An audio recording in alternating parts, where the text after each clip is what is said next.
Bonjour, alors moi c'est Chloé. J'étais encadrante en juillet 2016 et responsable d'expédition en août 2017 en Méditerranée. Premier mot, je dirais fou. Fou, c'est une expérience un peu folle et je pense aux personnes qui ont créé cette association. Je me dis qu'il fallait quand même avoir un peu de folie pour mettre en place un tel projet, une telle asso. Ensuite, je dirais riche en émotions, riche en partage, en apprentissage, riche, voilà, on se nourrit les uns des autres pendant ces 3 semaines d'expédition. Et je dirais prenant, ça prend du temps de préparer, il faut être disponible, il faut voilà, et puis prenant aussi dans le sens où plusieurs années après, j'y pense encore régulièrement au matelot, à ces expériences. Voilà. Donc fou, riche et prenant. Un premier qui est plutôt voilà, individuel, personnel, c'est l'arrivée à l'archipel du Frioul après une nave de nuit, donc au petit matin, au lever du soleil, face à Marseille, juste voilà, magique comme instant. Et un autre un peu plus collectif, je dirais une soirée karaoké sur la Fleur avec toute l'équipe. Donc les marins, les matelots, tous les encadrants, voilà, tout le monde, toutes les personnes sur le bateau.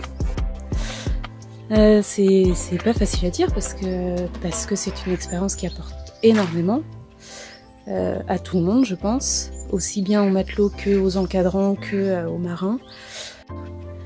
Je sais pas, c'est compliqué parce que je pense que ça m'a, enfin, même quelques années après, ça m'apporte encore régulièrement parce que j'y pense encore régulièrement.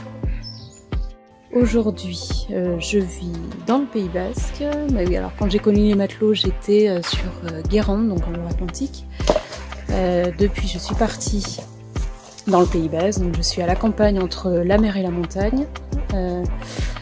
Je suis maman depuis le mois de décembre.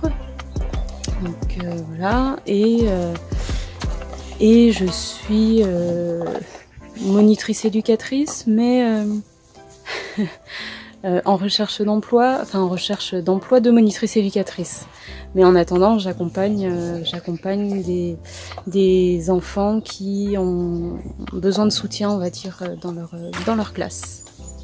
Quand on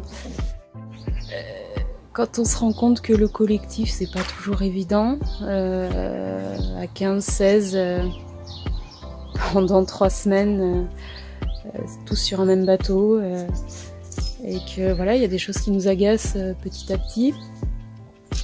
Et pour y faire face, et des fois on a besoin de lâcher un petit peu.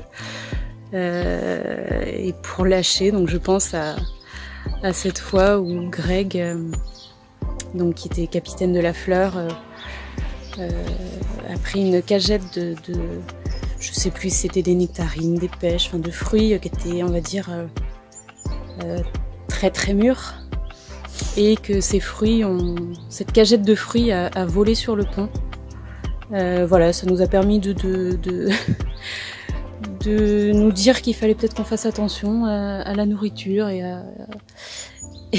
et à essayer de gérer un petit peu mieux le stock. Voilà.